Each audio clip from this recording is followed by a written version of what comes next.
Hello, welcome to ന്യൂവാസ് kitchen. എല്ലാവർക്കും സുഖമാണെന്ന് വിശ്വസിക്കുന്നു. അപ്പം ഞാനിവിടെ നല്ലൊരു ചട്നിയായിട്ടാണ് വന്നിട്ടുള്ളത്. ഒരു സ്പെഷ്യലായിട്ടൊരു ചട്നി എല്ലാവർക്കും ഇഷ്ടപ്പെടും. തക്കാളിയാണ് മെയിനായിട്ട് നമ്മളതിന് ചേർക്കുന്നത്. ദോശയ്ക്ക്, ഇഡ്ഡലിക്ക്, അപ്പത്തിന് എല്ലാത്തിനും പറ്റിയൊരു ചട്നിയാണ്. അപ്പം നിങ്ങളെല്ലാവരും അതൊന്ന് ട്രൈ ചെയ്ത് നോക്കണം കേട്ടോ. നോക്കിയിട്ട് നിങ്ങളുടെ ഫീഡ്ബാക്ക് ഒന്ന് അറിയിക്കണേ. അപ്പോൾ നമുക്കതെങ്ങനെ ചെയ്യണം എന്നുള്ളത് കിച്ചണിലോട്ട് പോയി നോക്കാം. അപ്പോൾ ഇന്ന് ഞാൻ ഉണ്ടാക്കാൻ പോകുന്ന ആ സ്പെഷ്യൽ ചട്നിക്ക് വേണ്ടിയിട്ട് 4 വലിയ ടൊമാറ്റോ ആണ് ഞാൻ കട്ട് ചെയ്ത് വെച്ചിരിക്കുന്നത്. ചെറുതാണെങ്കിൽ ഒരു 6 വേണം. ഓക്കെ, ഇനിയിപ്പോൾ ഇതിൽ ഞാൻ ഒരു പിടി പുതിന ഇല, ഒരു പിടി മല്ലിയില, പിന്നെ വന്നിട്ട് ഒരു പകുതി സവാള, ഇത് കടുക് വറുക്കാൻ വേണ്ടിയിട്ടാണ്. പിന്നെ ഒരു 5 അല്ലി വെളുത്തുള്ളി എടുത്ത് വെച്ചിട്ടുണ്ട്. നമുക്ക് ചെയ്യാം, പെട്ടെന്ന് തന്നെ ചെയ്തെടുക്കാൻ പറ്റും. ഓക്കെ, അതിനായിട്ട് ഞാനൊരു പാൻ ചൂടാക്കാൻ വെച്ചിട്ടുണ്ട്. ഇതിൽ നമുക്ക് 1 ടേബിൾ സ്പൂൺ എണ്ണ ഒഴിച്ചു കൊടുക്കാം. ഒന്നൊന്ന് ചൂടാകട്ടെ. നമ്മുടെ എണ്ണ ചൂടായിട്ടുണ്ട്. ഒരു 1/2 ടീസ്പൂൺ ജീരകം ഇട്ട് കൊടുക്കുകയാണേ. അതിൻ്റെ കൂടെ നമ്മൾ തീ കുറച്ച് വെച്ചോണേ. ഒരു 5 അല്ലി വെളുത്തുള്ളി. തീരെ ചെറിയ അല്ലിയാണെന്നുണ്ടെങ്കിൽ നിങ്ങളൊരു 7 ഇട്ടോളാം. ഇത് കുറച്ച് വലുതായതുകൊണ്ട് ഞാനൊരു 5 ഇട്ട്. ഫ്ലെയിം കുറച്ച് വെച്ചിട്ട് ഈ വെളുത്തുള്ളി ഒന്ന് ചെറുതായിട്ട് വഴണ്ട് കിട്ടണം.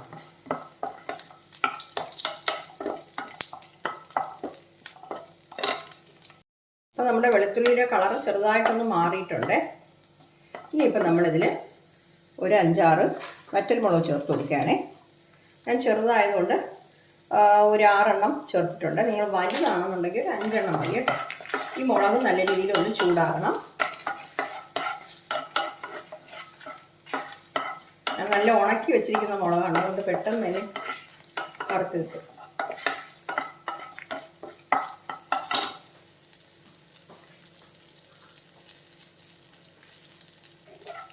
മുളക് ചെറുതായിട്ട് കളർ മാറി വരണം ഇതുപോലെ. എന്നിട്ട് നമുക്കിതിൽ നമ്മൾ എടുത്തു വെച്ചിരിക്കുന്ന തക്കാളി ഉണ്ടല്ലോ, അത് ചേർത്ത് കൊടുക്കാം.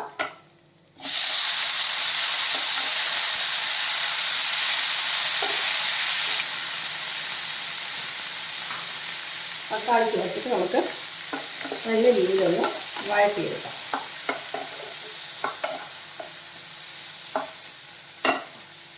തക്കാളി നല്ല രീതിയിൽ വഴറ്റിയിട്ടുണ്ട്. നമ്മൾ എടുത്തു വെച്ചിരിക്കുന്ന മല്ലിയിലയും പുതിന ഇലയും ഇട്ട് കൊടുക്കാം. എല്ലാം കൂടെ ഒന്ന് നല്ല രീതിയിൽ മിക്സ് ചെയ്യാം.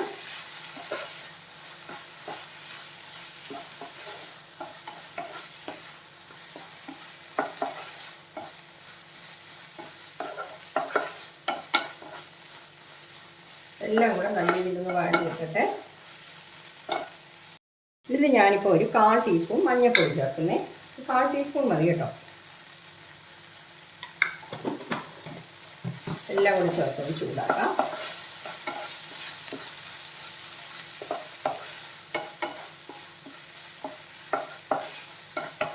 നമ്മുടെ ചട്നി എത്രയാണോ ലൂസായിട്ട് വേണ്ടത് അത്രയും വെള്ളം നമുക്ക് ചേർത്ത് തിളപ്പിക്കാം. ഓക്കെ,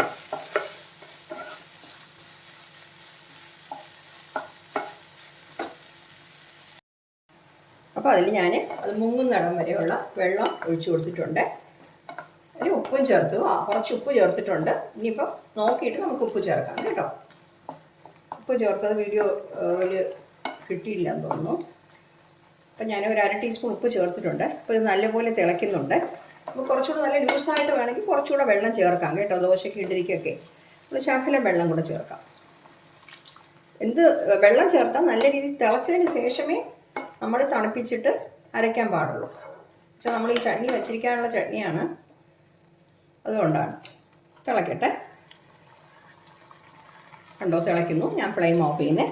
ഇത് തണുത്ത ശേഷം മിക്സിയുടെ ജാറിലിട്ട് അരച്ചെടുക്കാം. അപ്പോൾ നമ്മൾ തണുക്കാൻ വെച്ചിരുന്നത് തണുത്തിട്ടുണ്ട്. ഇനി ഇത് മിക്സിയുടെ ജാറിലിട്ട് കൊടുക്കാം. ഞാനതെല്ലാം മിക്സിയുടെ ജാറിലിട്ടിട്ട് ഇതൊന്ന് അരച്ചിട്ട് വരാം. ഇപ്പോൾ തണുത്തിട്ടുണ്ട്, നമുക്ക് അരച്ചെടുക്കാം. അപ്പോൾ ഞാനത് അരച്ചെടുത്തിട്ടുണ്ട്. കണ്ടോ, ഇതിനെ ഒരു ബൗളിലോട്ട് മാറ്റാം. എണ്ണ ചൂടായിട്ടുണ്ട്. ഒരു 1/2 ടീസ്പൂൺ കടുക് ഇട്ട് കൊടുക്കുന്നു.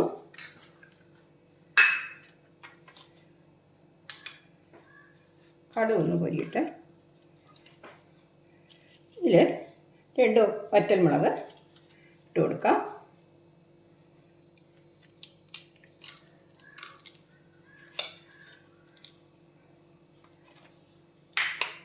വറ്റൽമുളക് ഒന്ന് ചൂടായി കടുക് നല്ല രീതിയിൽ പൊട്ടിക്കിട്ടണം.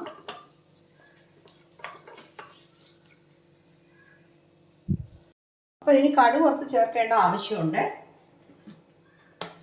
അതിനായിട്ട് ഒരു ടേബിൾ സ്പൂൺ എണ്ണ ഒഴിച്ചു കൊടുക്കാം. എണ്ണ ഒന്ന് ചൂടാകട്ടെ. ഇനിയിപ്പോൾ ഇതിൻ്റെ കൂടെ നമ്മൾ കട്ട് ചെയ്ത് വെച്ചിരിക്കുന്ന സവാള ഉണ്ടല്ലോ, പകുതി, അതായത് ചെറിയ ഒരു സവാളയുടെ പകുതിയാണ്. അത് സവാള നല്ല രീതിയിൽ വഴണ്ട് കിട്ടണം കേട്ടോ. തീ കുറച്ച് വെച്ചിട്ട് ആ സവാളയുടെ നിറം ഒന്ന് മാറിയിട്ട് കിട്ടണം. അപ്പോൾ നമ്മുടെ സവാളയുടെ നിറം മാറിയിട്ടുണ്ട്. ഇതിൽ നമ്മളിനി ഒരു 2 പിഞ്ച് കായപ്പൊടി ഇട്ട് കൊടുക്കാം. നല്ലൊരു മണം കിട്ടും. അതിന് വേണ്ടിയിട്ട് കണ്ടോ, കായപ്പൊടി 2 പിഞ്ച് മതി. കുറച്ച് കറിവേപ്പിലയും കൂടെ ഇട്ട് കൊടുക്കാം. അപ്പോൾ കരിവേപ്പില നല്ല രീതിയിൽ മൊരിഞ്ഞ് കിട്ടുമ്പോഴത്തേക്കും നമുക്ക് ഫ്ലെയിം ഓഫ് ചെയ്തിട്ട് നമ്മുടെ ചട്നിയിലേക്ക് ഒഴിച്ചു കൊടുക്കാം. അത്രയേ ഉള്ളൂ.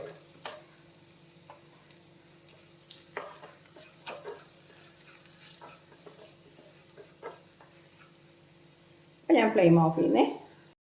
കണ്ടോ, ഞാനൊരു സർവിംഗ് ഡിഷിലേക്ക് മാറ്റിയിട്ടുണ്ട്. കണ്ടോ, ഇത്ര ഇരിക്കട്ടെ. നമുക്ക് ദോശക്കിട്ടരിക്കൊക്കെ കഴിക്കാനായിട്ട് ഇത്രയും ലൂസായിട്ടിരുന്നോട്ടെ. ഇനിയിപ്പോൾ നമുക്കിതിൻ്റെ നമ്മൾ കടുക് വറുത്ത് വെച്ചിട്ടുണ്ടല്ലോ, അത് ഇതിൽ ചേർത്ത് കൊടുക്കാം.